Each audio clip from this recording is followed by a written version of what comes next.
We are now in public session. Members, we have quorum, and can I just remind you that mobile phones must be set to airplane mode or turned off. It is not sufficient to put mobiles on silent mode as they continue to interfere with the Assembly recording. The session is being recorded in video and audio and can be accessed live via online streaming either on the Assembly website or Democracy Live. Agenda item 1 is apologies and any delegation of votes. I don't think we have any delegation of votes. Any apologies this afternoon? No? Okay. Agenda item 2 then is minutes of the 10th of February 2022, which are pages 7 through to 18 of your pack. The members agreed these are true and accurate recording of the meeting, and are members content that I sign them as being so? Agreed? Agreed? Agreed. Agreed. You're checking them all on your phones there, but just begin to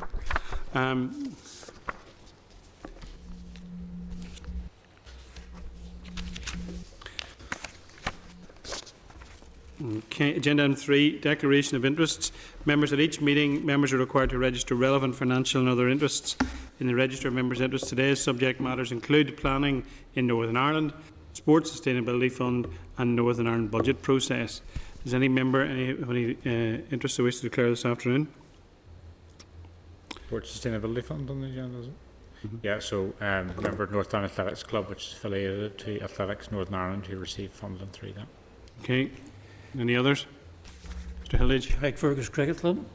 Vice President, Carrickfergus Cricket Club. I'm Vice President, Woodville Cricket Club. Okay.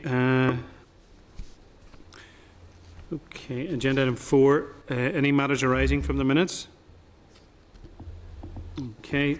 Agenda item 5 is correspondence. Correspondence is pages 21 through to 90 of your pack.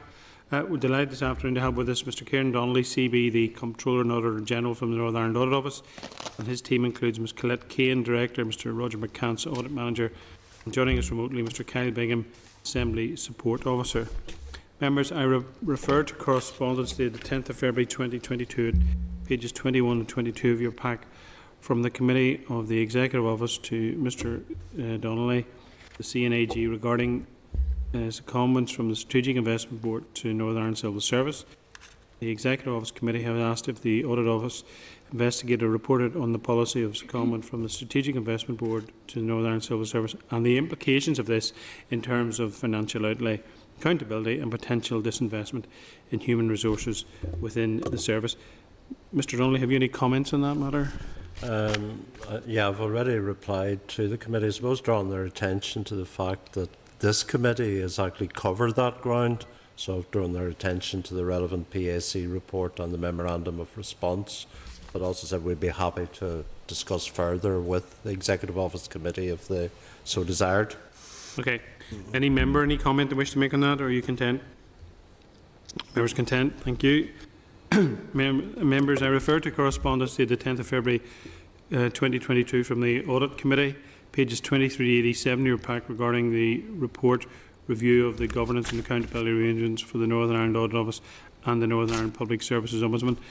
Mr Donnelly, again, have you any comments you wish to make on that matter? Oh yeah, there are a number of recommendations in the report just how our office is governed. So there are recommendations including around the tenure of a future CNAG, whether there should be a statutory board, and tidying up some loose ends about responsibilities for appointing the accounting officer of the audit office, that should be with the Assembly rather than with the Department of Finance. And also a proposal that there be one public auditor for both central and local government, which is one that we would support. Okay. Any members, any comments on that? Content? Fine. Okay, thank you. Members, refer to correspondence dated February 2022 from Kim McLaughlin, Director of Regeneration and Planning for Fermanagh and Omagh District Council, which are pages 88 to 90 of your pack, regarding the Northern Ireland Audit Office findings with respect to its report Project Stratum Contract Award and Management. The correspondence includes a copy of the note of the Council's informal meeting on this matter for reference, with highlights on a number of the Council's concerns. These concerns are regarding the Department's approach to properties which remain outside the scope of Project Stratum, alongside potential duplication of provision. Again, Mr Donnelly, any comment you wish to make on that? The background to this, Chair, is Fermanagh and Omagh Council had asked for myself and the team to actually do a presentation on our Project Stratum report, which we did virtually about a week or so ago.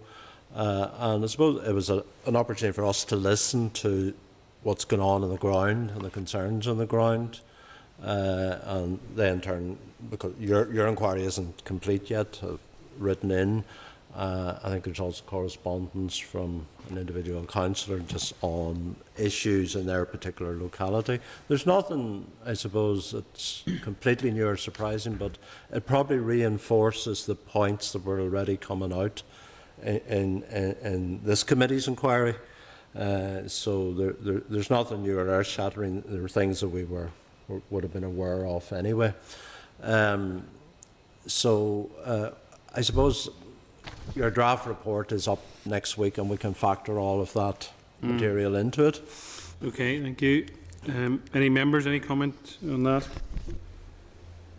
Okay, members, well, as you've just heard, next week will be the first consideration of our report, Broadband Investment in Northern Ireland, which I anticipate will highlight many of the concerns, including this matter of properties outside the Stratum contract. Members content? Yeah. Okay, members, we remain in open session to consider 3 ministerial directions. So can I please ask at this stage we bring in Neil Gray, the Director from the Northern Ireland Audit Office. Neil, can you hear me okay? I can hear you just fine, Chair. Thank you. Good afternoon. Thank you. So agenda item 6 is ministerial directions, pages 92 to 121 of your pack.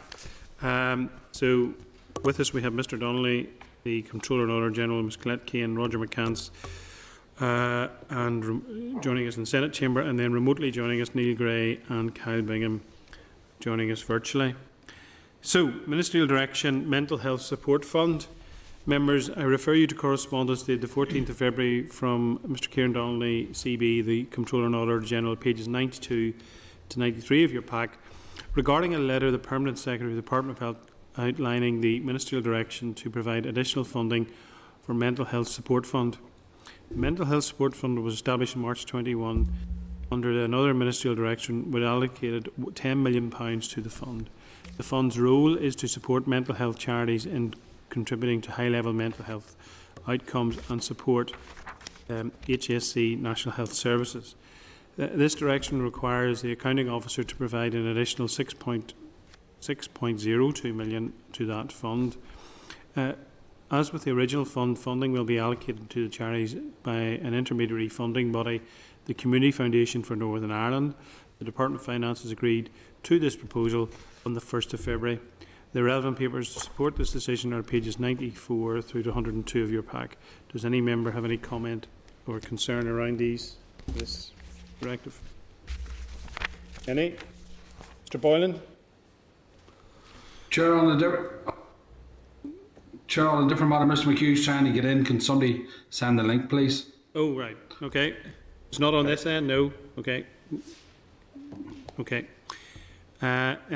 Any other member, any comment? Are you content? Mr Donnelly, have you any comment? No, this one's straightforward, Chair. It's essentially a rollover from an earlier direction, just as there's more funding now committed. Okay. Ministerial Direction Support Scheme for Northern Ireland Search and Rescue Service. Members refer to correspondence dated the 14th of February to Mr Kieran Donnelly, the Comptroller and Auditor General, pages 103 and 104 of your pack, from the Permanent Secretary, Department of Agriculture, Environment and Rural Affairs, outlining a ministerial direction respect of a decision to fund 9 Northern Ireland search and rescue organisations. The ministerial direction requires the accounting officer to implement a support scheme for Northern Ireland search and rescue services that will equip them to effectively provide essential emergency services to people using rural areas. These organisations face considerable challenges as a result of the pandemic, which have prevented them from investing in essential equipment. The Department estimates that the total cost will be £1.9 million. The Department of Finance has agreed to this proposal on the 19th of January 2022. The relevant papers to support the decision are at pages 105 to 109 of your pack. Any members, any comments around that? Members content? Content. Mr Donnelly, are you content? Nothing really to add to that, Chair. Okay.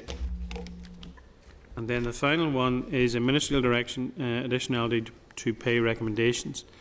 Members, I refer to correspondence dated the 14th of February 2021 to Mr Kieran Donnelly, the Comptroller and Auditor General, at pages 110 and 111 of your pack, from the Permanent Secretary of the Department of Health, outlining a ministerial direction in respect of a decision to provide additional funding for the period 2021-22 rounds for those employed within the HSC sector. The direction requires that the accounting officer provide a graduated pay award for those directly employed staff between 1.5 and 0.5% depending on the grade. These pay awards will be made on a non-consolidated, non-pensionable basis. The Department estimates the total cost will be £25 million. The Department of Finance has agreed to the proposal and did so on the 27th of January of this year. Members, the relevant papers to support the decision are pages 112 to 121 of your pack. Are members content? Any members, any questions or concerns around it? Agreed? Mr Donnelly, any comment? No further comment, Chair.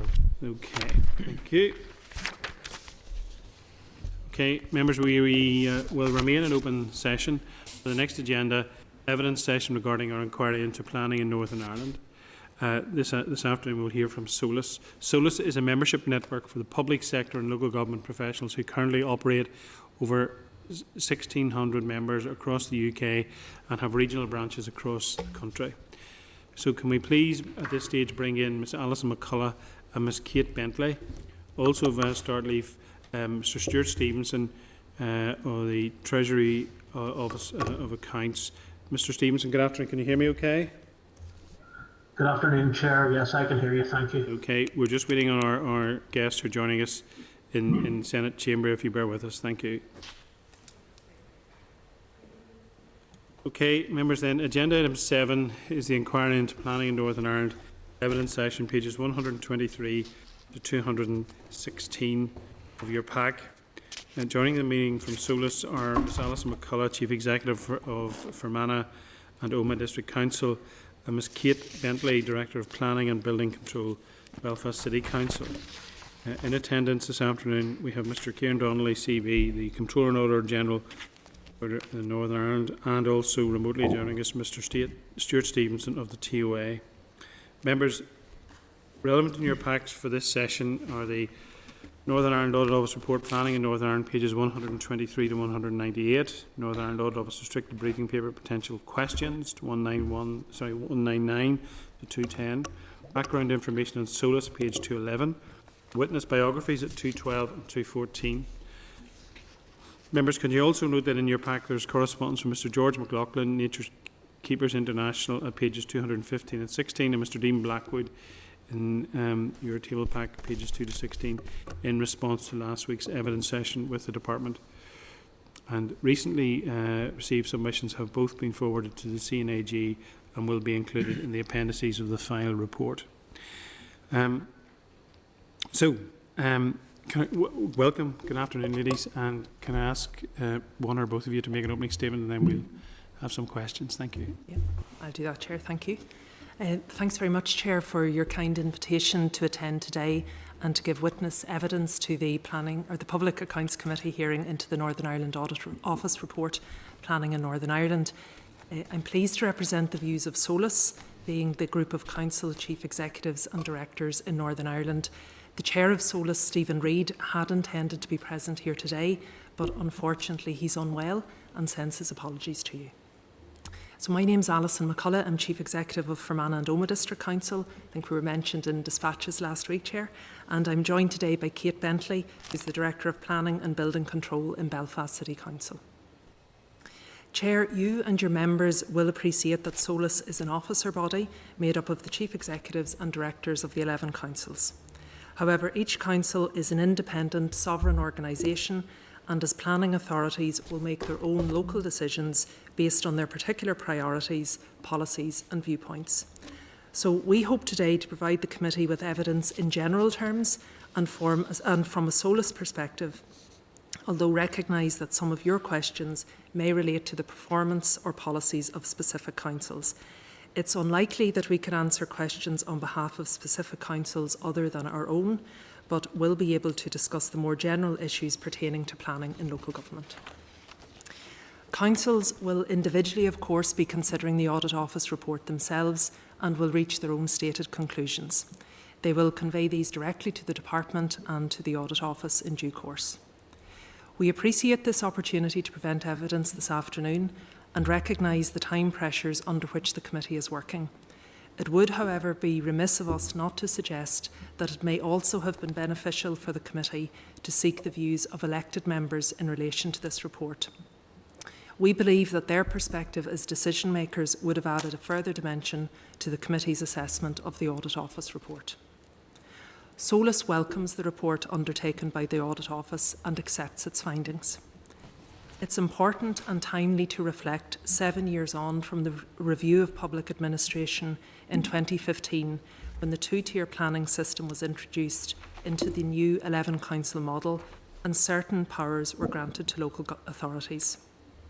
The primary purpose was to bring decision-making closer to communities. It's unfortunate that not all of the associated powers anticipated to transfer to councils at the same time from central government did so, and this remains the case. Those powers, including regeneration, minor roads, greater economic development and conservation, should have complemented planning in order to create a more joined-up and connected system of delivering better and quicker decisions for applicants and investors. This didn't happen in 2015 and we believe has had a negative impact on the effectiveness of creating great places in our cities, towns and villages. There were undoubtedly a range of other issues in 2015 which have contributed to the new planning system not being as effective as it should have been. Firstly, the way the workforce planning was rolled out. This was where the department allocated staff to transfer to councils based on a model of individuals being allowed to choose which council they would work for. This did not support an even distribution of staff or ensure that those with the best skills would be matched with the right employer or planning team. Planning did not transfer as a cost-neutral service in 2015. Local government realised very quickly that the Transfer of Functions grant, which was the funding package calculated by the department to ensure the services transferred over at cost neutral, was insufficient to meet the costs of running the planning service. So, in addition to a mismatch in skills, there was a shortfall in funding, which was shown when councils very quickly had to employ additional staff to deliver the service in an 11 council model and a two-tier planning system. This has continued year on year, whereby additional costs have been borne by councils as opposed to increased subvention by government or any meaningful uplift in planning fees. In our opinion, this is the core reason for what the Audit Office report highlights as the lack of sustainability in the present system. There is a significant gap between the cost of running the planning service and the income derived from it. This has risen from £4.1 million in 2015-16 to £8.2 million in 2019-20. This must be addressed as a matter of urgency, particularly when we consider that the true extent of the costs associated with the local development plan preparation have not yet been fully realised. While SOLACE would welcome an uplift of planning fees, this will only have a meaningful financial impact if there is an urgent review of the Transfer of Functions grant to reflect the reality of the cost of managing effective planning services. There have also been challenges which have slowed progress and hampered performance, including the suspension of the executive between 2017 and 19, and within that period, the Buick judgment, and then, for the past 2 years, the COVID pandemic. Recognition of these particular challenges is important as they have contributed to some of the ineffectiveness of the system and drop in performance in certain areas. It is reassuring, however, that the more recent performance metrics across councils are positive and starting to show an improvement from the worst of the COVID impacts. We acknowledge that the Department has recently published its report on the review of the implementation of the Planning Act, and we've had the opportunity to review the parallel recommendations within it. acknowledging with some disappointment that the Department has considered a number of the responses to its call for evidence, but on balance has not been convinced that action is currently required. We take some comfort in the term currently, and remarks made at last week's committee hearing by departmental officials in respect to keeping matters under review and potentially taking action at an appropriate time in the future. In this respect, we would wish to continue to work collaboratively on those elements of both primary and subordinate legislation to ensure that the planning system is effective for Northern Ireland. With regard to the performance of statutory consultees, there is a reasonable focus on the poor performance in terms of response times of some of these. It was also welcome that the Department officials have recognised this and committed to additional resources to turn this around It was suggested that local government should adopt a harsher stance in respect of refusing to accept poor quality applications, often lacking in key information at the outset. We believe that the key to improving performance is quality submissions. We agree that there's a need to extract poor or incomplete applications earlier in the process, but this requires assistance from the Department in respect of legislative change regarding validation, and the inability for serial amendments to be made and a requirement to accept and review serial objections, the purpose of which can often be to attempt to derail a decision from being taken. This issue has been highlighted by local government consistently since 2015, and it's regrettable that no legislative provision has yet been enacted to resolve this situation.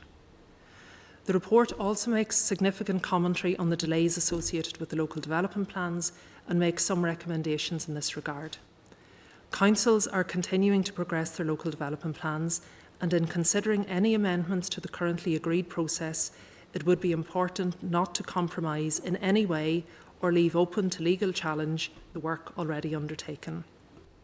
Of particular relevance to my own council in Belfast is a recent emerging note from the Department, which is known as the Receipt of Independent Examination Report and Adoption of Development Plan Document. It's DPPN 11. It contains no timelines in relation to the expected timelines for the Independent Examination Report and the Department's consideration of these, and this should certainly be addressed. We recognise that there has been a greater impact on enforcement performance as a result of COVID. It is, however, a discretionary function, and councils are fully entitled to allocate the resources as they deem most appropriate to meet service demands. The committee may be aware that councils are also responsible for enforcing, with no additional income, any breaches of planning control arising from applications which the Department has determined. It's worth noting that traditionally, including when the planning function resided within central government, enforcement was a reactionary process. Most recently, the Department has indicated its desire for a proactive approach, which will inevitably result in further increased costs to councils. We believe the replacement planning portal offers a great opportunity to embrace digitalisation and offer a more tailored, fit-for-purpose system relevant to the two-tier system, and will offer ability for online submissions. We consider this package will make key differences to the ability of citizens to interact with the planning system and for applicants to be updated on progress throughout. This is a good example of positive collaborative working between councils and the Department, and on a particularly challenging and complex IT procurement. The report is very critical of an apparent system of silo working, but as I mentioned earlier, we lack all of the tools to avoid this. Meaningful collaborative working has been constrained as a result of the lack of transfer of powers for other areas, such as regeneration and minor roads. Councils in other jurisdictions have access to statutory consultees as part of their authority, which has the obvious benefits in respect of efficiency, effectiveness and accountability. At yesterday's partnership panel, there was recognition of the success of the strong collaboration between central and local government during the pandemic, and reference was made to the need for a commitment to genuine partnership and co-design principles going forward. A two-tier planning system such as ours, where so much control is retained centrally, is relatively unusual and will have inbuilt inefficiencies. But it is the system we have, and both central and local government should be doing all we can to make it work more effectively. The two tiers do not, however, Chair, have to be hierarchical, Local government is strong and committed and should be considered as an equal partner. We're willing to play our part to ensure the planning system meets the needs of our communities. I hope you've gauged from these comments, Chair, that SOLACE has welcomed the opportunity to reflect on the report. We will continue to consider all its recommendations and how these can be implemented to bring forward the improvements which we all desire. We trust that the committee recognises that this will take greater collaborative thinking, a willingness to accept further change, new legislation and additional resources. In this way, the service can become more effective and sustainable, and we look forward to discussing this further with you this afternoon. Thanks, Chair. Okay. Ms. Bentley, is there anything you want to add? No, there's nothing else. Okay. Ms. McCullough, your evidence, you started off fairly early on saying that this committee should be seeking elected members' views. So is it your view that we should be talking to NILGA around some of these issues?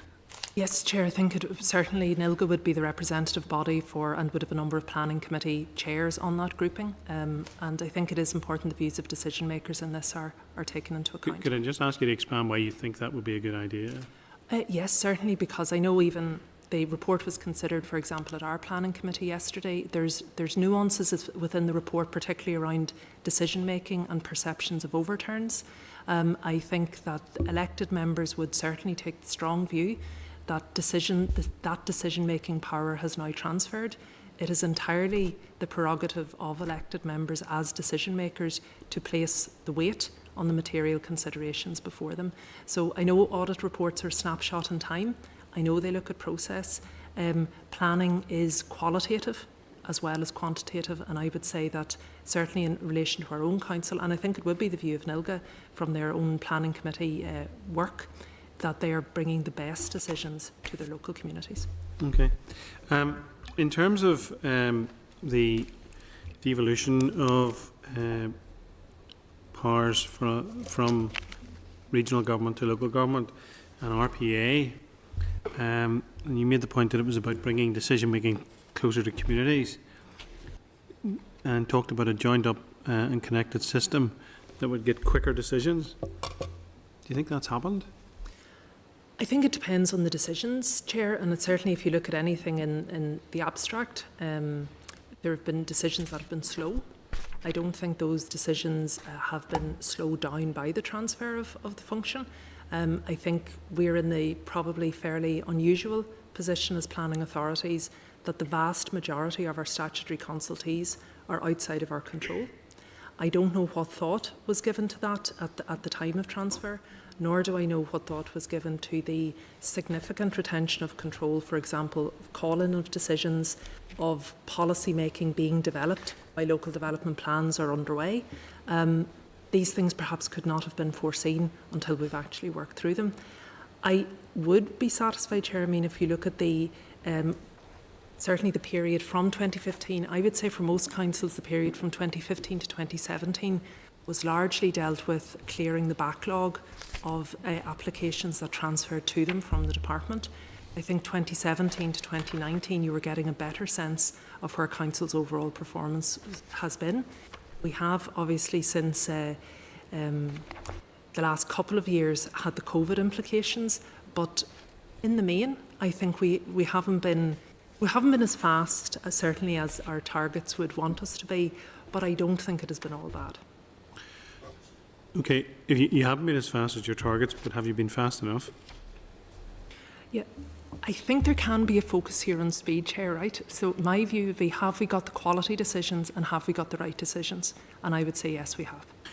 Well, I suppose the reason why there's a focus on speed is because Northern Ireland reputationally has got, both locally and internationally, if you're going out to sell Northern Ireland PLC and wanting people to come invest here, there is this perception or reality, depending on how you look at it, that there's a problem with planning. And I know I mentioned myself last week about a local building firm that had decided that it was going to lock, stock and barrel, leave Northern Ireland and relocate elsewhere in the UK for that very reason. So whenever you hear of that sort of thing happening, it's clear that the system is not as fast as it should or could be. And I suppose the other point is, in terms of economies of scale and financial and monetary savings, given that we moved from 26 councils to 11, has that followed? Monetary savings? No, quite simply. I mean, I was interested, Chair, last week in the evidence from the department. I think a figure of 80 staff was referenced that's been retained centrally. I know what transferred to Fermanagh and Omagh District Council in 2015 was 36 staff. We now have 40. So no, there hasn't been the budget that transferred was inadequate. The staffing model was inappropriate, and the future funding model going forward needs to change. So, would it be fair to say then, Ms. McCullough, in terms of planning, that the devolution of planning to local government has not delivered economies of scale and savings of a financial nature to Northern Ireland public purse? My recollection at the time in 2015 was the business case looked at a variety of saving measures, Chair, which I think was due to break even roughly in year 25 years post transfer, which would have us up to what, about 2040? So it's probably premature. Okay, and before I pass on to our colleagues, can I just ask one final question? We heard last week consistently about an issue about the skills set and shortage. Obviously Belfast is the one I would know best, but in terms of SOLACE across the piece, and I would like contribution, if you wouldn't mind, Ms. Bentley, because Belfast is the council that was least affected by RPA, and another council was 2 or 3 merging or whatever. Belfast was broadened out into parts of Newton Abbey, Castlereagh and Lisburn. So what would your response to that be in terms of skills shortage? In terms of what was transferred at the time, I think there was a significant lack of skills that was transferred at the time, and certainly there has been a need to build up, in particular, our local development plan team in terms of the specialisms and the expertise that are needed in that team to progress the local development plan. So I think there was a definite lack of skills transferred across. You just arrived in Belfast, have you? I am. I'm 7 months into the role now. Okay, so are you the director responsible for planning? Yes, and building control, yes. Okay, so as in my constituency work, and speaking to many of my colleagues who are members of your council, this is a hugely frustrating area. Is Belfast getting better in terms of processing planning? I think the timescales that we are delivering in terms of decisions are as good as we can do in the current system. Now, I don't think that's good enough, and you know, having come in from elsewhere and working in Scotland and England in different authorities there, even the target timescales are eye-watering for me. You know, and we need to be aiming at better than the target timescales, from my view. I think there are a number of checks and balances in the system, a number of processes that we currently have to go through in the system that are, in my view, unnecessary, that are delaying those decision-making timescales. I suppose that's the kernel of the thing. So what are those things that you feel are unnecessary?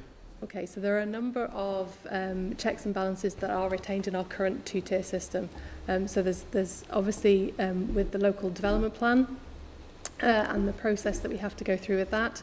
In any other administration, we would submit a plan straight to the independent authority that was going to examine it and work directly with them. Now here, the plan goes through the department, so there's a delay. I think in Belfast it was a delay of possibly more than around 4 or 5 months of the report being passed from the department to the PAC to examine the plan.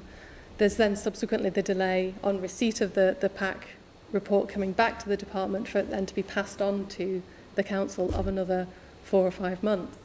So that, when you add it up, is another year in process, which in any other administration would not be in. So if you were working in some of the many councils you're listed as working on the mainland, how long would that year take in Belfast? How long would that take in some of the other councils in which you work, like Newcastle, I think? It's a matter of weeks of submitting a plan and making sure that they have all the information, and on receipt of the report, you know, you get the report directly straight back from the reporter or from the independent examiner. Okay. In similar circumstances, in terms of decision making for development management, the notification system that we currently have under legislation, and this brings in the statutory consultees as well, you know, we have to notify the department where we are looking to approve applications where there is still an objection from a statutory consultee. We have, for example, a regeneration scheme in a disused warehouse that we as a council approved back in October of last year. Now, this is a significant listed building. It is a significant amount of social and affordable housing. We had concerns from DFI Roads, not an objection, but concerns around it. And we had an issue with NI Water whereby they were suggesting that it shouldn't be occupied until July 23, which, having talked to the applicants, it wouldn't have been physically possible to get it developed by that time in any case. So our council approved it, or was minded to approve it, but because of the notification system, that has now been notified to the department. We are now four months later, having had a holding direction on that. It's a significant scheme. The investors are starting to worry about that in terms of confidence in that decision. Cost of materials are rising by the day. We're all aware of that. So it's the implications that delay of call-in has had. And I am not aware, and I'm willing to be corrected because I've not been there that long, but I'm not aware of any notification that we have made to the department in such circumstances that have been called in for a decision. Now, even if the department returns that application to us for a decision, we then have to have a predetermination hearing and a further committee to determine it. So even if it returns it to us next week, we're talking another month or two on the decision. So 6 months down from an original council decision to approve a really positive regeneration scheme, we're still without a decision. Now, I know that we heard from the Permanent Secretary last week and her team that there were 80 staff in the department. I think it's fair to say the committee had no sympathy that was in any way a lack of resource. I think from my personal experience and working in local authorities elsewhere as well, I mean, there was a very famous Christie Commission over in Scotland that sort of looked at failure demand in systems and thought that 40% of the work being undertaken in public bodies over there was actually failure demand. I would suggest that's the minimum amount here. I think because of the checks and balances we have in the system, officers are chasing responses. We are dealing with inquiries about those responses. You know, it's the kind of things that you have to do because it wasn't done right or the system isn't performing in the first place. You call this like failure demand? Failure demand, yes. So it's 40% in the mainland? In Scotland, the Christie Commission found that 40% of the expenditure was actually on failure. What would it be in Northern Ireland, do you think? I think 40% would be a gross underestimation from what I've seen of my officers' work. And you know, that they're firefighting. Shocking. Mr. Muir. Thanks very much, Chair, and thanks for coming along, and hopefully Stephen gets better as well. So there's a couple of things I want to tease out. First one's really this two-tier planning system, and I fully understand the relationship you have with the department, and there's need to have good working relations, but I'm taking on from last week's evidence from the Permanent Secretary, from the Deputy Permanent Secretary, and from the Chief Planner. And there is that two-tier system, and a couple of questions really around that. We saw the response to the 2011 planning review, and there's significant elements in that where the department saying it's not persuaded to take forward action in that, even though there's quite a lot of responses made urgent action in relation to that. In the report, it references on many occasions perceived obstacles. It doesn't accept these were obstacles, perceived obstacles. And, you know, in the response from Belfast City Council, it noted in relation to the checklist, which is one of the most simplest things. In 2014, the Minister at the time, Mark Durkan, said that he's announcing these great plans, that they would promptly refuse substandard planning applications, reducing time spent trying to upgrade them. That was what was announced in 2014. Now, clearly there's a problem there, and it's clearly in your response from Belfast City Council was that you raised this as legislative change being required back in 2016. And we're still in a situation now in 2022 where we're getting those poor quality applications. I know what you've done, I know what other councils have done in relation to that, but there needs to be legislation to underpin that. And sort of my question is, you know, do you feel that there's a cultural issue within the department in terms of understanding the need for change, and also do you feel as equals within that relationship? Maybe just start off, if I may, Mr. Muir. I think there is an understanding in the department of a need for change, And I do think, and we've had evidence of good collaborative work, and I mean, I think we would welcome from a council perspective as well the work of the Planning Forum. I don't think local government is viewed as an equal partner. And I think that is maybe just about maturing relationships as well. But we've been doing this now for almost 7 years. I think we're serious and credible players. I think maybe an example would be the recent instance of the planning advice note, the PAN, which was subsequently withdrawn. I think had there been consultation with councils prior to that issuing, I think there would have maybe been a different response or an approach from the department, and I think it would have been a much easier, let's say, publicity around that message. So I certainly do detect in the department a willingness for change, but I would recognise as well that from councils we also have to step up and we have to be prepared. There's hard messages in the report and we have to be prepared to take those on the chin and do what we can too. Kate might wish to add further. I think the point about the application checklist is a valid one, and I think having raised it as an issue in 2016, I feel that there should have been quicker movement in terms of making that a statutory requirement. We have introduced the checklist in Belfast. It's set out in the report that made a difference in terms of the quality of applications we're getting, but we are still challenged on it. It is still advisory, and therefore we can't use it as a statutory way of not accepting applications. And I think it runs to the point as to why it's not been introduced elsewhere. Other councils will be aware that it is on an advisory basis rather than a statutory basis, and therefore maybe waiting for that legislation to come forward to actually put the work in and produce it. Just the impression I get is whether there's a thirst and willingness for change within the department on the basis of last week's responses. And very regularly we're told the planning system in Northern Ireland is very complex, but Northern Ireland is different in many different ways, but the planning system is not massively different than other parts of the UK and Ireland, so that doesn't hold water with me in some ways, and like the target for major applications, we know it's 30 weeks, we know the performance of that's about 56 weeks, but we know the situation in England, I think the target is 13 weeks and 88% of the time that's met.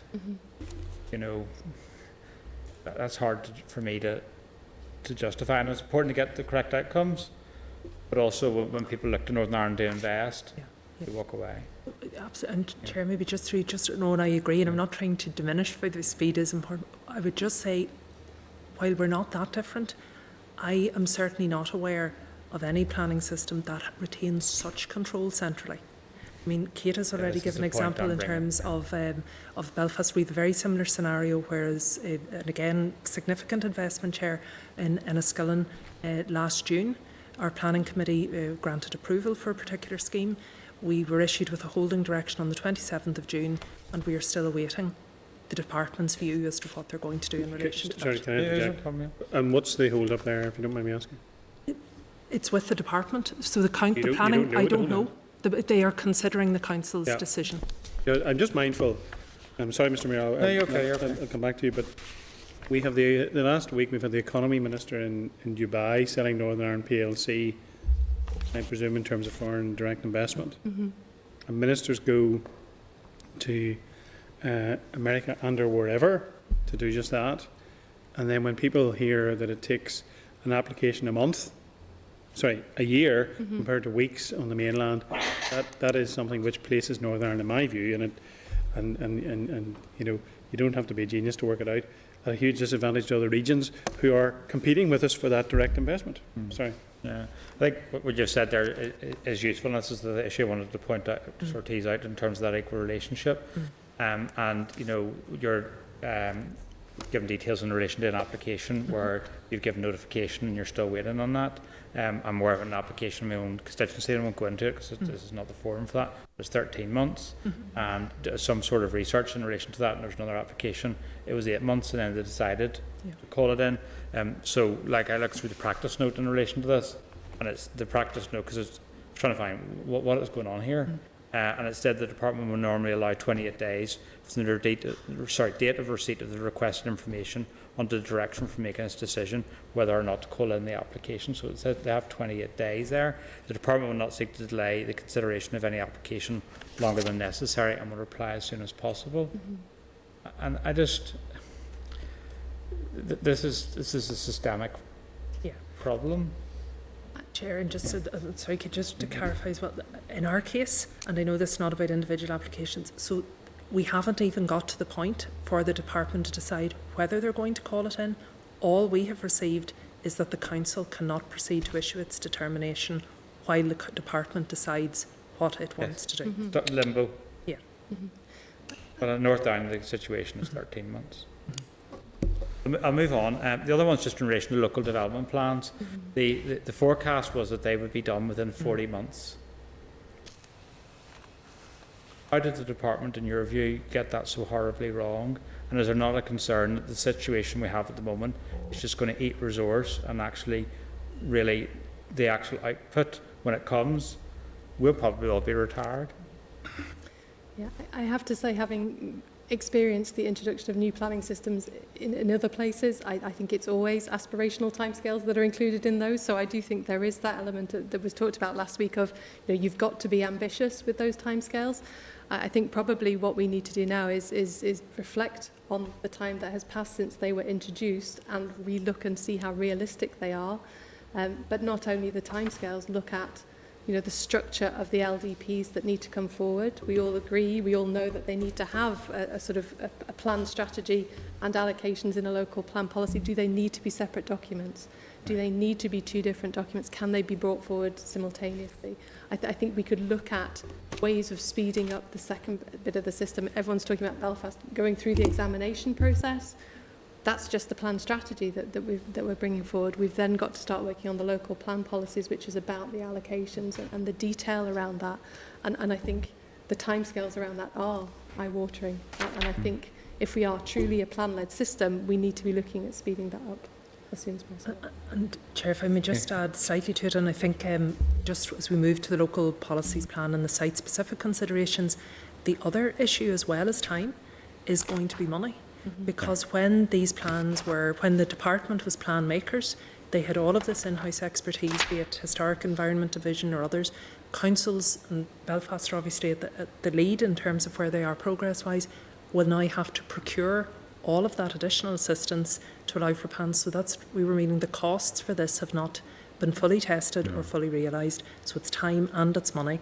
And I think the other element, just about the 40 months, if I may, and I think the department maybe did recognise this in one of their early reports, and I think there was maybe a communication about three years ago from the Chief Planner in this regard. The timetable was taken without perhaps considering the tension, small t, between central and local and the very significant consultative requirements. That idea of doing a twin track process, has that been aired with the department, and is there any sort of? I think it's been raised through the submission of evidence and the call for evidence. I think it was raised during just as a question. Yeah. Does this have to be two separate documents? Could they run simultaneously? It's something that unitary authorities would produce one development plan. I think there's core strategies and supplementary documents in England, but there are different ways of doing it. I suppose just the other piece on the LDP, if you may, and again the timescale is relevant. I think it was in September 2015, but the strategic planning policy statement then was introduced, which actually either introduced amendments, I think was maybe to 23 policies. So teams that were already working on LDPs had to nearly redivert their own resources to look at the impact of SPPS on the proposals as well. The other thing that I would stress, and this is where the department were coming from last week, was around, let's let a few get through the system before we review it. And I think this is where the collaboration and the engagement with local authorities is going to be key, because the kind of implications of changing things now could be significant, and only by talking to the local authorities that are getting through the system or going through the system can we make sure that we don't then undermine all of the work that's happened to date. Just one last question about statutory consultees. So that's one of the main contributors to the delays, and I know who the offenders are. There has been suggestions as part of the consultation in the 2011 review that there would have to be There'll be deemed consent if they don't come back within a certain time. Processing agreements. There's an aspect where that you pay an element of your fee, and that would go to the statutory consultee. So there's your money to do your responses, and then that would allow them to be able to agree to processing agreements around that. I understand your call for unity authority. I don't see that happening in the short term, really, to be honest. I mean, I know the whole issue about regeneration powers and my own party's position on that. But, you know, these are the type of recommendations you really feel needs to be taken forward to allow you to be able to move with these applications. Because last week we were being told that there's many examples, or some examples to be fair, of over-consulting. Is that the problem, or is it statutory consultees? I think some of the consultation requirements are set out in legislation, and I think we do have to revisit those. For example, if you look at the Historic Environment Division, we consult them on every listed building application, whereas in other jurisdictions you would simply consult a similar body on only the most protected. So, you know, the grade A here, effectively, applications that come forward. So there is something around actually what we are consulting them on, and these are things that are being considered through the planning forum, and I think that is a useful way to do it, but I do think it needs to focus in terms of the actual changes that need to happen rather than just discussing them and you know, researching them. I suppose the other brief point I would add, Chair, is that quality applications at the time of submission also help statutory consultees. Yes. Just push my luck here. See the planning portal in Mid-Ulster? Indeed you are. Yeah, I know. Why are they going alone?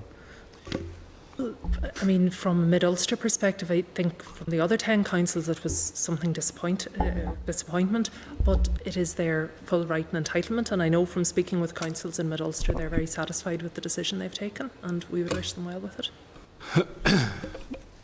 Okay, Mr. Muir. Mr. Hilditch. Thanks, Chair, and ladies, you're very welcome this afternoon. At the outset, you mentioned the financial sustainability of the plan activities, and that probably the last official report there was a gap of some 8.2 million, I think you said at that stage. What are the major costs incurred by council in respect of planning, and how does that fill out? Well, certainly from our perspective, Chair, it's predominantly staffing. Staffing would be the main cost. And there would be some additional expertise required for consultancy and other supports now for the development plan process, but it's predominantly a staffing cost.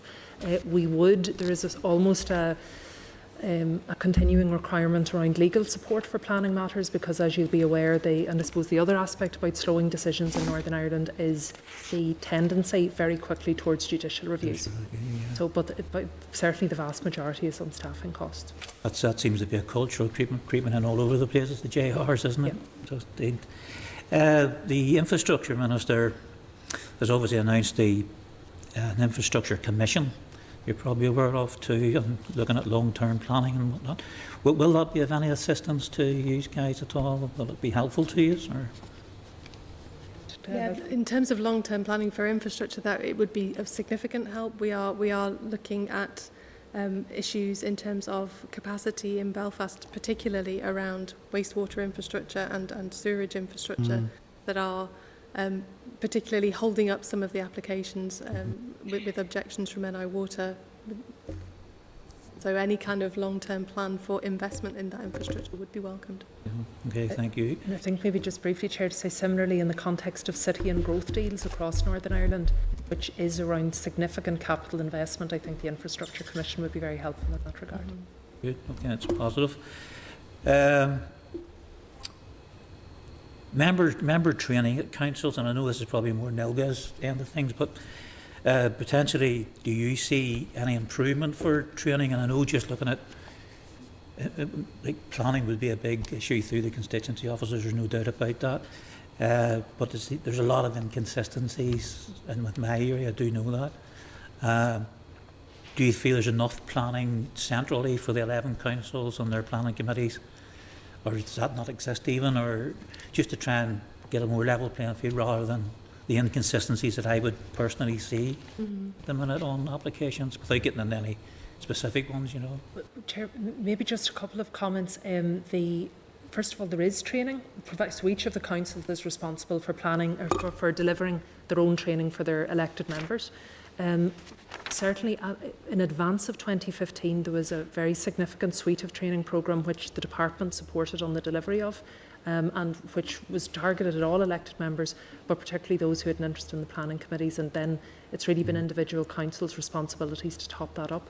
But NILGA does have a specific planning network where they do planning-specific training. Most of the chairs of the planning committees have participated in that, and they would be bringing in, you know, experts and peer review and also sort of mentoring support. And I think the other thing I would just say on the training piece, Chair, there probably now is, and I'm not sure the full methodology of the Audit Office report, but I think if you do have an opportunity to view, which we have now been able to do for the last couple of years, everything is online. Planning committee members spend a very significant amount of time preparing for committee meetings. They know their policies, they articulate them very well, and they interrogate officers on a policy-based approach. So I think that in itself is evidence that the training has been working, and they themselves are refreshing. That's for members then? And then on officers' side of things, who are really bringing the recommendations forward, the inconsistency stems from in and around that bill as well. Well, Chair, I would just comment, and I know Kate will have, because we're at opposite ends maybe on the scale of overturns as they've been described in the report. So planning officers, and the section that's dealt with in the report is specifically about rural policy matters. So the council that I'm coming from, and I indeed would think the majority of councils in Northern Ireland, would not consider the current planning policy for rural Northern Ireland to be appropriate. Planning officers deal with with planning applications in the context of prevailing planning policy. It is not therefore surprising that if you're bringing forward a recommendation maybe of refusal for a house in the countryside, that planning committee members who know their areas, who can articulate the needs, who are assessing special circumstance and are viewing other material considerations may take a differing view. They're very finely based judgments. And I think what planning committees have shown is that they're able to take those decisions, and consistency, each area is different. But I would say there's certainly a consistency in our council as to how planning decisions are taken. But our makeup is very different to Belfast or maybe other councils in the east of Northern Ireland. I'm in Mid and East Antrim. Yeah. We had to use examples in the Causeway Coast area to show the planners what was happening in another area, why we was turning this one down. That's how simplistic it gets sometimes, you know. Got a few other questions which have already been asked there. And just finally, the pool of talent within Northern Ireland to address the demands and skills at planning level. Are we lagging behind? Are we needing new people? Did we lose a lot of people with early retirements and so on and so forth?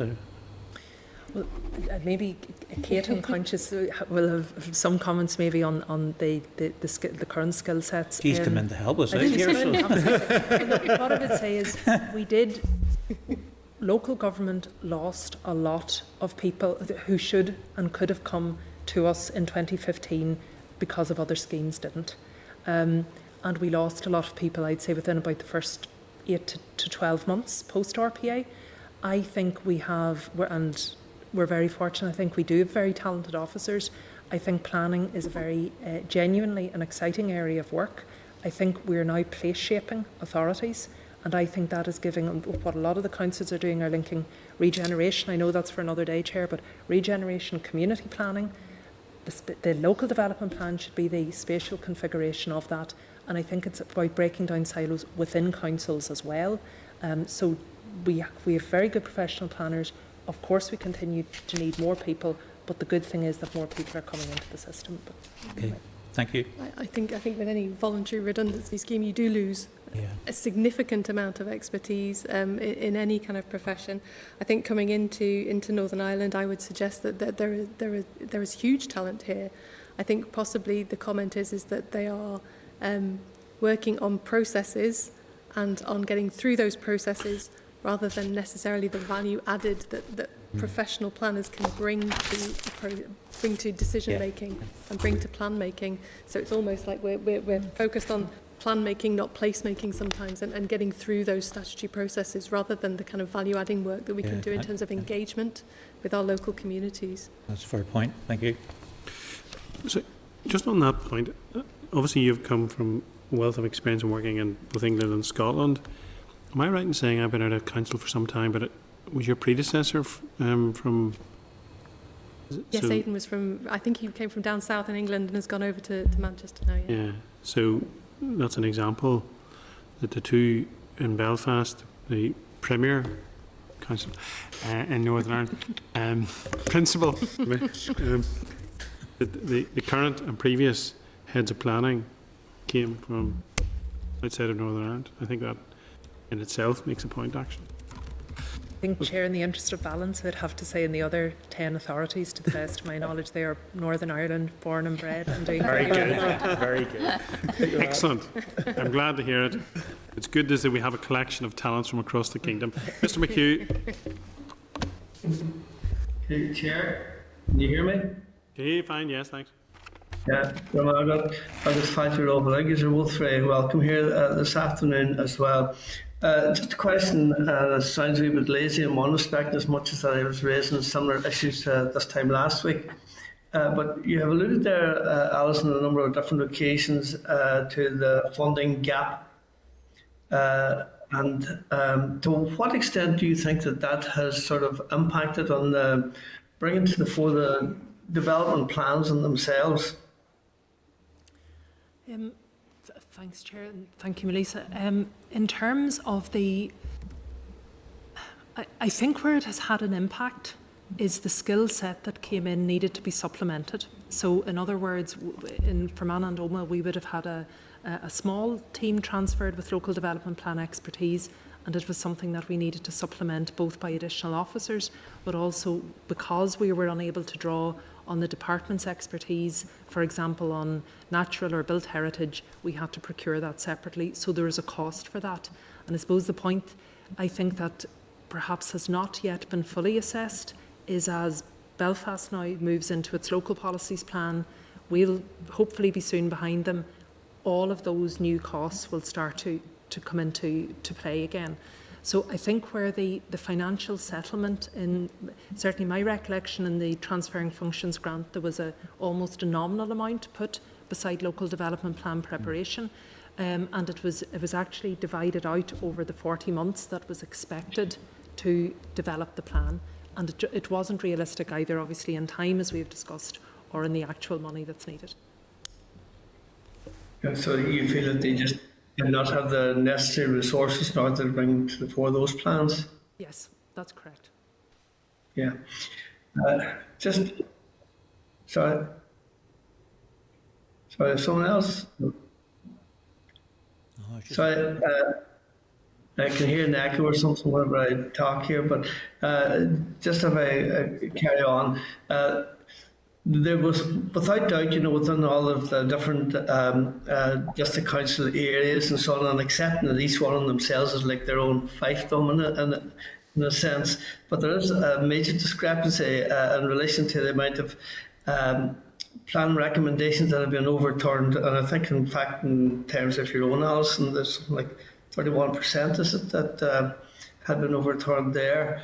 And I wonder, to what extent are you aware of, prepared for, or how do you address maybe undue influence? And what I'm actually meaning in this respect is that either people with a political objective in itself or any other objective, maybe that might even be described as corruption in itself within planning and influence in planning decision. Have you anything in place there to address that? Okay. Well, I suppose the first thing I'd say, Chair, is that I have no evidence at all of any corruption or any other malpractice in relation to planning or related matters. The code of conduct, there is an elected member code of conduct for all councillors, but there is actually a very specific subset that deals with members of planning committees, who have to be particularly assiduous in terms of their, even the transfer of function if they had a role around lobbying or advocating either for or against an application, that would be declared.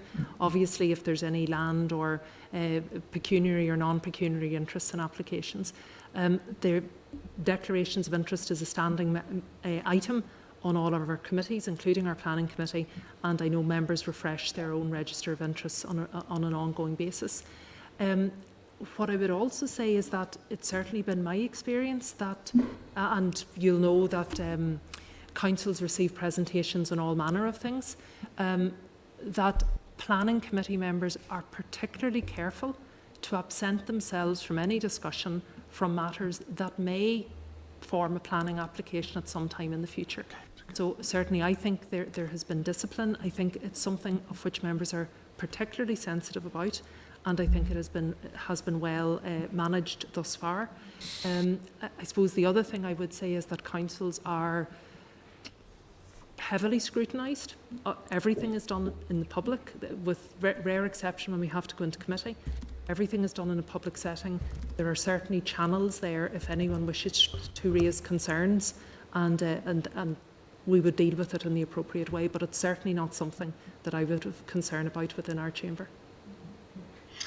So you would feel that the systems are robust enough and to detect that kind of, we'll say, malpractice within any council?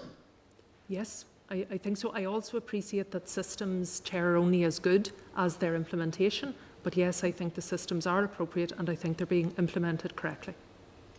And sorry, it has frozen. And I'm sure too that even like that as chief executive officers and so on, that they've actually discussed that within SOLACE itself, that the discrepancies that can exist in one area compared to another. No, Chair, I would have to say it's not something, because this is back, I suppose, from a SOLACE perspective, we would be looking at the broad principles, the areas of agreement, the areas of maybe policy consistency, but it is recognised that each council has its own mandate, its own identity, and its own, in our case, 40 elected members to take those decisions.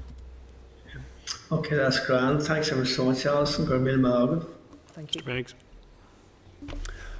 Again, Alison and Kate, thank you very much for your evidence. It's useful to be able to tap into your experience here and, of dealing with practical applications on the ground. In terms of the delays of the planning decisions, one of the key issues has been poor quality of some of the applications, and Belfast City Council has led with what seemed to be good practice. Why has it taken so long for that to be adopted with every other council, and who is actually responsible for spreading the good practice? Well, I'll maybe just start by saying, Chair, I suppose just to note that it is only in Belfast. In our case, for Mananoma, we did actually seek to implement this about 3 years ago and received significant challenge from agents.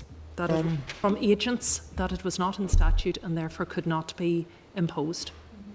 So that is our rationale, but certainly Kate may wish to comment further. Yeah, it comes back to the point that I've made. We have the checklist in Belfast and it has improved our applications and the standard of our applications, but it is still subject to challenge in terms of people do not have to conform to that checklist. It is guidance only, and it's only by introducing it as a legislative requirement that we can then rely on it to actually certainly improve applications. And you've spoken of some other legislative changes you would like.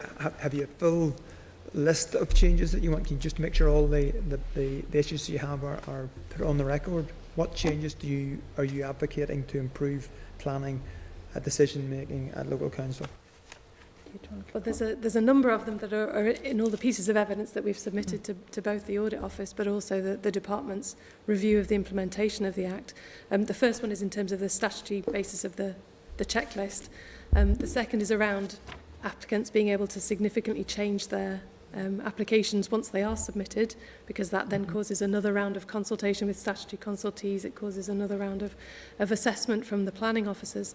There's also a change that's needed in terms of if applications go to appeal. An applicant can significantly change its application once it goes to appeal, which is not it's unheard of in any other jurisdiction, but it seems to be available to applicants here, that actually they can submit something significantly different at appeal than was submitted to the planning authority for determination. So those are just a few of the key headlines, but also the checks and balances that we referred to earlier in terms of referrals and notifications to the department, in terms of decision making, and the sort of checks and balances that they are retaining in that two-tier system, which makes it effectively a sort of false two-tier system to some extent. Okay. The planning forum has relatively recently started operating to enable improved communications. Are you equal partners there? You feel like equal partners? Well, I think it's welcome that local government has been asked to participate. We've 3 representatives on it. It is a fairly, off the top of my head, there's probably about 15, 16 members, I'd say. So the vast majority are drawn from central government. Well, I would hope there is a recognition that we're bringing an equal role to it. But I think even in the context of co-design and maybe co-chairing, maybe there could be other efforts made that would actually be showing that local government's not a bit player in this. But yes, I think we're content that we have representation, and I know our representatives on the forum are working very diligently to articulate the views of local government on it. I would suggest also that there's possibly a need for other third parties to be present within that forum. I know you can't have a forum as big as it might get, but developers, applicants, agents, people that are the ones who are responsible for the quality of applications should be engaged in the conversations around improving quality in the system. A useful thought.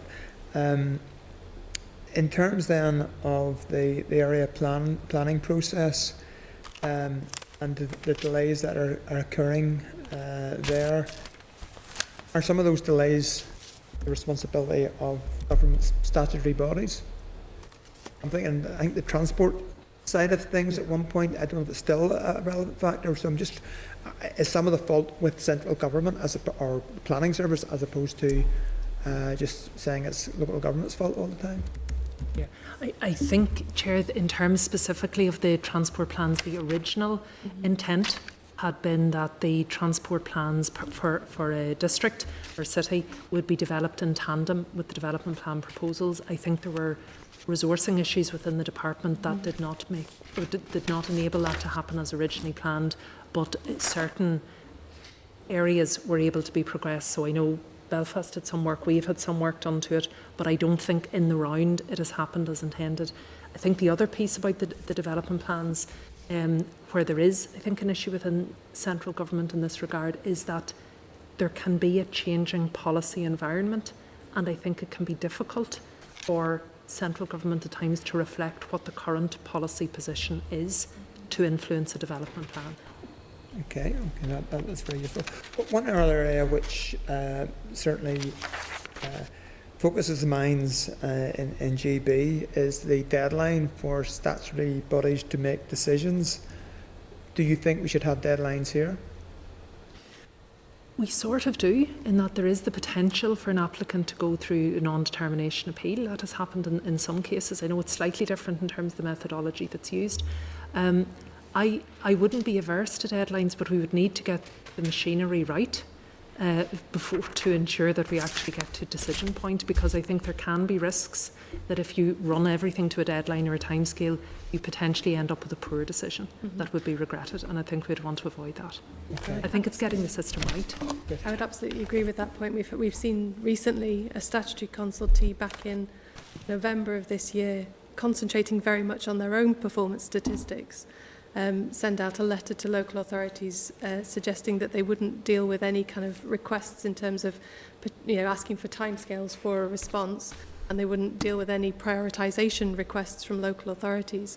So I think what you see by introducing timescales is one of those organisation silo cultures where you protect your own performance, but actually possibly to the detriment of the wider system, because it certainly leaves local authorities and local authority planners fielding an awful lot of calls from applicants and agents, chasing up their consultation responses, and we are in a black hole. Finally then, in terms of the issue of inconsistency between planning recommendations and council decisions, and in some areas it's up to 31% in the audit office figures, and in other areas it's 2%. If there is large variation, it strikes me that either the planners are not getting it right or councillors are not getting it right. So which one is it? Well, Chair, I'd say it's in between. I mean, I think the planners, our planning officers, are working to implement the current planning policy. So they will view an application against current planning policy. The application will come before planning committees for consideration. There is an opportunity in the context of that for representations to be made by applicants, agents and others, and these are finely weighted, and planning committees will take their decision on the evidence before them. What I would say in the context of the overturns, and I mean, I actually think overturns can also reflect a healthy system. I don't know how the Assembly works, but certainly not everything we present at an officer level outside of planning is it goes through with a green light. So I think it does show the officers advise, politicians decide, and that's what happens in planning matters too. What I would say in the context of overturns is, as our work on development plans progress and that we start to have adopted draft plan strategies and local policies plans, which in themselves become material considerations, I think you will see a lessening of overturns because the local planning policy will actually reflect the local circumstance. Climate change legislation is at a very advanced stage. Do you think that will have a major bearing on the degree of overturns that are occurring? The majority of overturns, Chair, in our council area relate predominantly to rural housing in the countryside, and those are particularly matters relating to maybe infill, succession planning, active farming status. None of the three of those I would see as being in any way adversely impacted by climate change. Okay, thank you very much. Thank you. Mr. Irwin.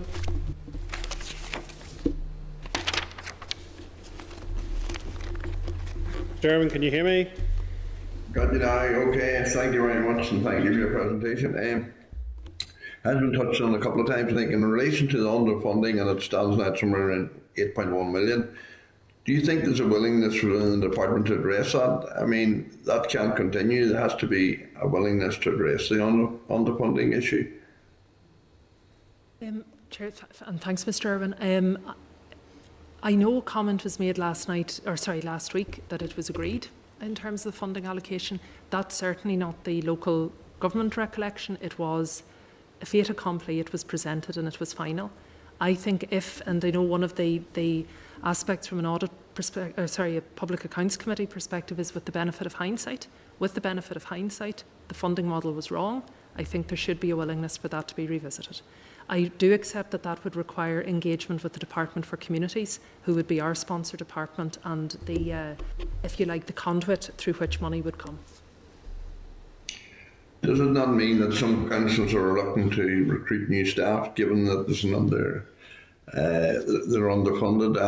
I deal with a couple of councils in my constituency, and I know planning staff are under a lot of pressure, work tirelessly, but they seem to be bogged down in red tape problems, and it's very difficult to get the turnaround. I think many people that I deal with, applicants, will be very happy to get a 30-week turnaround or a 40-week turnaround or a 50-week turnaround in some instances, because some of these applications rumble on into years. And I think, Chair, by ensuring there are properly resourced teams, but it's back to the burden on the ratepayer. So in the absence of government subvention, in the absence of planning fees, and we would never assume that even if there is an uplift to planning fees, it would be sufficient to meet the deficit. It's almost a two-prong approach will be needed, and that will allow this service to become sustainable. We would argue it would also assist the resourcing model to be reflective of need, and that in turn would, together hopefully with quality applications and some of the legislative changes, start to turn things around. Okay, thank you. Mr. Boylan. Can you hear me, Chair? Yeah. Yeah, thank you, and thanks very much for the presentations. Just a couple of points, Chair. Alison, just in terms of the conversation, clearly the workforce model and the voluntary exit scheme, let's start with the voluntary exit scheme. the voluntary exit scheme allowed so many people leave the system. Then they brought forward a workforce model which they transferred to local authority. Clearly that workforce model was under-resourced in the first place. Is that fair to say, yeah? Yes, Chair, I'd certainly agree with that. And now we're in a situation where, and I mean, obviously it was a difficult one. I know that during my time in local authority, it's a difficult issue in terms of people choosing, you know, where they want to work or not. But I mean, the starting point was the wrong starting point for us. But I just wanted to ask, what discussions has there been around that? Has that issue been, under the Review of Planning Act here, has that issue been I take it that it has been discussed with the department, yeah, in terms of resourcing and all that? No, Chair, it hasn't. So certainly my interpretation is it may, in the wider piece of work that's going on about the cost effectiveness of the RPA, I think it has been considered potentially as part of that.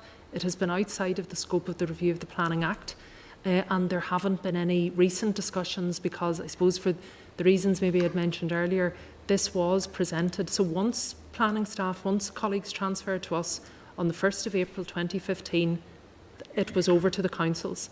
There was not an ongoing dialogue. It was up to councils then to resource, to equip their teams as needed, and to pay, I suppose, for the gap in the funding that we encountered. No, appreciate that. Now we're in a situation where, for us to resource it, it'll be down to the ratepayer. That's fair. Yeah. That's a fair assessment, yeah? Yes, indeed. That's entirely correct. And I mean, Kate mentioned earlier on, and I just want to pick up on a point that you brought up, because I mean, I thought we'd dealt with this, but see, in terms of, so we've lost all that experience, now it'll be down to the ratepayer and new resource. And I mean, clearly we've had a few conversations with the department over the last number of weeks, but I mean, it's going to be very difficult to go back in. I don't know, well, is it a question we'll resolve this through planning fees, the resource? I think any increase in planning fees would be welcome. I think any move towards cost recovery is welcome. I don't think full cost recovery is potentially realistic. I think in Scotland they've looked at that and actually it then puts too much in terms of the application fees, and it can make a significant amount of development unviable then, even if the application fee is a small part of the cost of the whole development. So raising the fees would be a good idea. I think there is an issue, as I referred to earlier, about firefighting. You know, I have 34 individuals in my development management team. I think that's a significant resource, and I think if actually we manage to concentrate on processing planning applications rather than all of the other failure work that I talked about earlier in terms of chasing things up and having to reassess revised applications, I think that's a significant resource of people to work. So I think the resource question for me comes after looking at the kind of processes and the steps and balances and checks we can take out of the system to make it better, and then a conversation should ensue.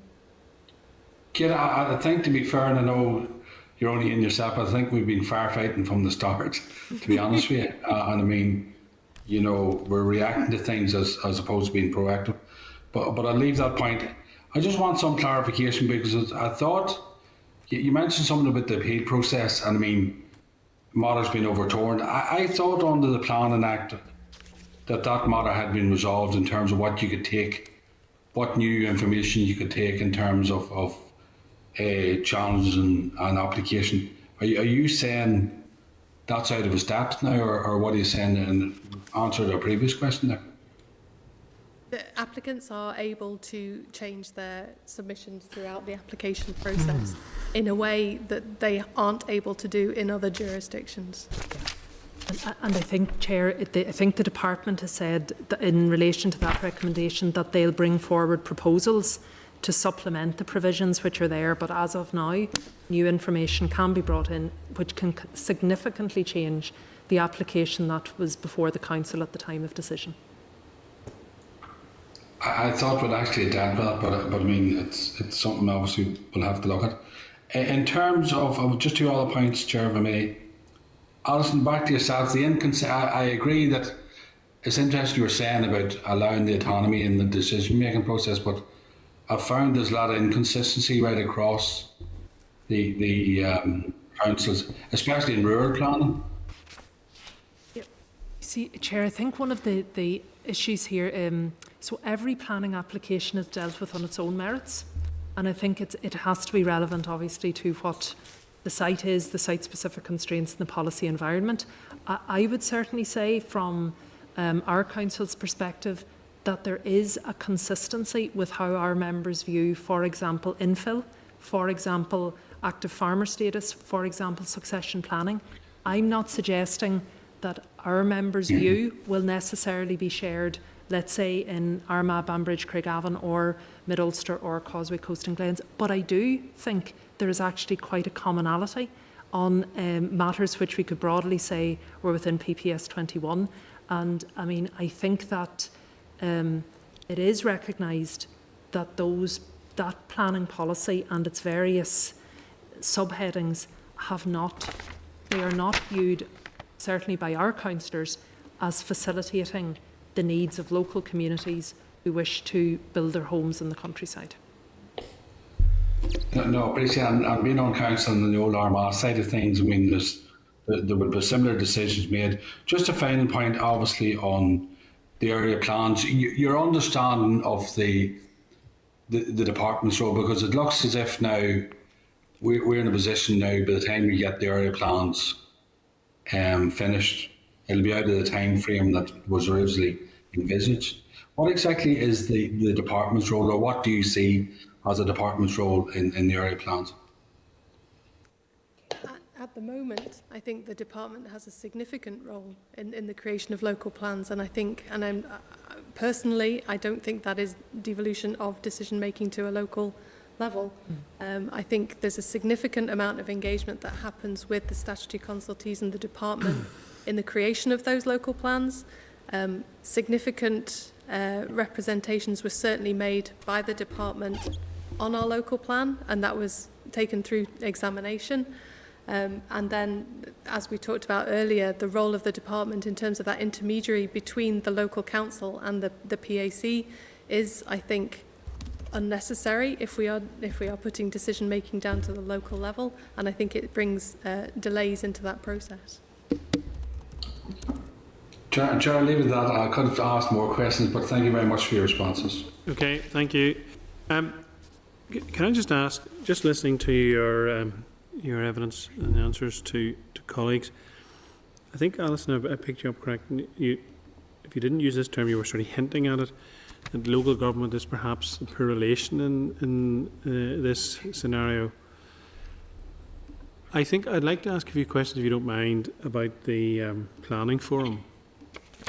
Because it seems to me, given that that's the view that you have, and given the people that potentially are involved, it seems to me that can be where a resolution to so much of this can be found.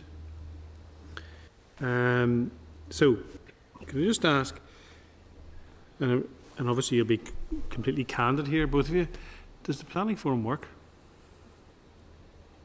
I'd say, Chair, it's in its infancy, so I think we need to recognise that. I think the signs are good, and I think it has been a positive development. I would personally like to see time-bound decision-making. I would personally like to see some fairly, maybe a bit of momentum injected to the early months of this year, next year. So I think it has the potential, but it is early, it has only started. So what does in its infancy mean? How many years is it there? Oh, it's only in a number of months. Right. Maybe I'd say about 6 to 9 months. So it's 15, 16 people, you say? Yes, that's my recollection. So who chairs it? It's chaired by the Deputy Secretary of the department, yeah. And who appoints these 15, 16 people? Well, certainly, I would imagine the department invited what I would be calling broadly the statutory representations, local government, among our heads of planning group, nominated our 3 representatives. Could we perhaps ask a question of who those people are appointed and how they're appointed? And who are the 3 local government reps? We have the head of planning in Derry City and Strabane District Council, Belfast City Council, and Lisburn and Castlereagh. But you've no NILGA members, you've no councillors as such? No, it's an officer body. There's no elected So there's no provision for a councillor? I don't I don't think so, Chair, but that the terms of reference would be sort of with the department. I suspect not. The reason I mention that is if you're going to get a holistic approach and resolution to this, I would have thought having the President or the Vice President or something from Gilgilga would be at least a consideration. The other thing is you mentioned, Kate, about someone from, I think what you called agents. In a previous report, I think it was the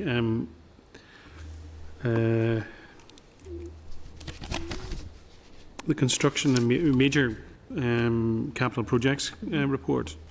This committee made a recommendation when the construction employers came in front of us. They were basically saying we would like someone from our sector to be involved. We made that recommendation, and to be fair, that was taken on board. So I think that's something which perhaps we would look at in terms of going forward, because look, let's be clear, this current situation is not fit for purpose and it cannot continue for Northern Ireland PLC as we go forward. So it's incumbent on all of us to try and get some improvement in that. Just then talk about the department. So the department that we heard from last week, as you know, they're responsible for planning, they're responsible for roads, which is a major issue in terms of getting planning. And certainly I made the point, previously, not the easiest department to work with around these issues. And then they're responsible for water and sewage. Those are two key elements, roads, water and sewage, in terms of planning. Is that because that's all housed in the same department? Does that create an inertia? Certainly, Chair, when the department was configured in that way, it was something that we welcomed. I think that, any organisation, council is exactly the same. There can be silos within organisations, and I would not underestimate the challenges in bringing what were at our arm's length. Well, some of them are arm's length bodies from the department too, Chair, who would have a consultation response. It may contribute to inertia, I don't know, but I think that they are in the fortunate position that they have all of the required bodies responsible to the one accounting officer. And you kind of sort of touched on my penultimate question. Is there a silo mentality or a culture here that's preventing us getting the results in a timely way that we need for good planning decisions to be made in Northern Ireland? I think there is evidence of barriers, real and perceived. I think that there has been significant progress made over, and I would actually use the pandemic as almost a basis for that, Chair. Now, doesn't relate particularly to planning, but between central and local government working effectively and working differently. Well, funny you mention that, because I heard, it was either yesterday morning, the spokesperson for Hospitality Ulster basically saying in terms of the cafe roadside culture that COVID meant decisions that probably would have taken an earthly time to were reached very quickly because they were necessitated by the pressures that cafes and bars and restaurants were under in terms of getting people outside, that those decisions were taken much quicker. So it shows it can be done. Mm-hmm. And that's what makes me wonder if there's a culture, because if it can be done when there's a pandemic, when government was using all sorts of reasons why things couldn't be, and some of them reasons, some of them as excuses, let's be honest. And I think we all found that in our constituency work. That this happened much quicker, even though that pandemic was there. In fact, it was that pandemic that forced it to happen. Mm-hmm. So I think there could be learning from that. I could just come in on the planning forum. I think it's important to kind of note that at the moment I think it's fairly operationally focused. And I think what we're talking about are some fairly significant fundamental issues that need to be addressed. And I think possibly there is a need to refocus the planning forum on those more fundamental issues and not revert back to the kind of argument that you were alluding to earlier. Well, this is how it is here. This is the governance we have here, so this is how it works. And yes, I think we need to look at both short-term fixes, because this is the system we have, but also the more strategic long-term solutions that we want to bring in to improve the system in the longer term. And finally then, Colour, you mentioned that, and you're quite right, local government, and we mentioned this to the Permanent Secretary last week, local government comes under the Minister for Communities, and we did ask if the Minister for Communities and the Minister for Infrastructure meet and that we are sure that they do, and they meet quite often. Is there not a way through that forum, as well as the planning forum, of getting resolution to these things? Because, you know, one of the things you talked about in terms of RPA was the joined upness, the connectivity to local communities and the quicker decisions. And here we are doing a report to show that hasn't happened. But we have a planning forum. It's in its infancy, and I'll accept that. We have ministers who sit around the table. We have ministers, who, you know, albeit they come from different parties, who you would like to think we want the same things in terms of Northern Ireland PLC, and it just isn't working. Do you think there's more can be done from your minister, as in? So I suppose the point is, does SOLACE lobby your minister to ask for your minister to make these points to the infrastructure minister? Okay, well, if it just clarify, so SOLACE would lobby our permanent secretary chair. We wouldn't do political lobbying, so we would engage official to official, and we do engage regularly with, indeed, both the DFI permanent secretary who met with us very recently on planning matters in a positive way. Okay. What I would say specifically, Nilga would, but there was a convention, Chair, and I hope I'm going to give it the right term. I think it was the Ministerial, the DFI minister had a grouping which almost met alongside the partnership panel, Northern Ireland Partnership Panel, of the chairs of planning committees. And it was actually an opportunity for political reps to engage in a meaningful way around maybe issues of concern that the DFI minister chaired, but then she certainly, or he or she, did bring that onwards. Sorry, go ahead. No, I was going to say, so from our perspective, officer-wise, we are using the channels. I do think Nilga and others are using their mechanisms, but I'm not aware of a formal engagement. And if I could give one very particular example here, because it's relevant to this committee as well, and it's something that we have been, both at Nilga and at SOLACE, have been working on.